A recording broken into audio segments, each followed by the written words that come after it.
All right, welcome back, guys. This video is for anyone who says that you can take the front crash bars on a 2015 and up F150. This only comes on the Super Cruise, and it doesn't come on the Raptors. They added this to get the IIHS top safety pick or whatever. But if you decide to run larger tires like I did, I got 35 1250s, even with the negative offset, no plastic trimming or anything like that required, but it was hitting the front crash bar.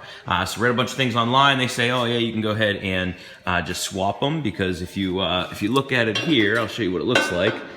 That's what it looks like standard, stock. Obviously I cut mine, but that's what it would look like standard, and literally my tires were hitting right there. As soon as I turned, couldn't even turn the wheel, it was bumping, stopped right away. People say that you can take the drivers, I'm gonna hold this up here a little better, and passenger side and swap the two, and I can assure you, you can't. So as you can see, there is, everything's lined up and everything for where I cut. The thought process is that this part has a bend in it, which will give you 1.5 inch clearance on the side by your tires if you were to swap them. Problem is you can't do that, because you got this bracket here that holds up the bumper, and on top of that you have your fog light if your truck comes with fog lights. So a lot of people say you would take it out of this side, and the way you would do that is undo those two bolts from the top, you bring them up, you cut them, and then you slide this piece out with the bumper off, take it, flip it upside down over onto the driver's side, and then that way on the driver's side, it would then give you this curvature, which would give you clearance for your tires. Sounds like it would work in theory, but once again, if I move my tires on this side, well, it doesn't matter, we can do it on either side. Once again, if you move your tires, you would clearly see that straight shot, basically one side's a straight shot, but if that was a straight shot across, you're hitting everything right there. Metal bracket would have to be removed, which, I mean, I guess you could remove it, but the fog light, I'm kind of fond of having fog lights.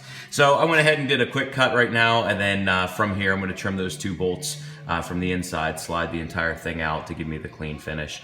That's what a lot of guys seem to be doing in order to run bigger tires on these F150s. Like I said, the Raptor, if you just get the extended cab or the regular crew, none of them have this. This is only on a Super Crew F150 2015 and up. They added them to the front, which is the ones that I showed you, and then they also added them to the rear. I'm having no problems. I put a 4-inch suspension lift on mine, which shifts the whole suspension system forward, so I'm not having any problems or clearance issues with the one in the back. It was merely just the one in the front. So once again, the problem is that if you unbolt them, they bolt them from the top, so you'd have to, on the back, I think you can go ahead and just unbolt them, but you can't slide it out. It would hit hit body over here. So that's just a heads up for anyone who thinks they can swap them. I really wanted to do that. I really wanted to keep them intact. I may modify these, weld them back together in a different way so that I still have some kind of protection, but definitely not gonna be able to do that right away or anything like that. So that's all I got for you guys for right now. Thanks for watching. Like and subscribe.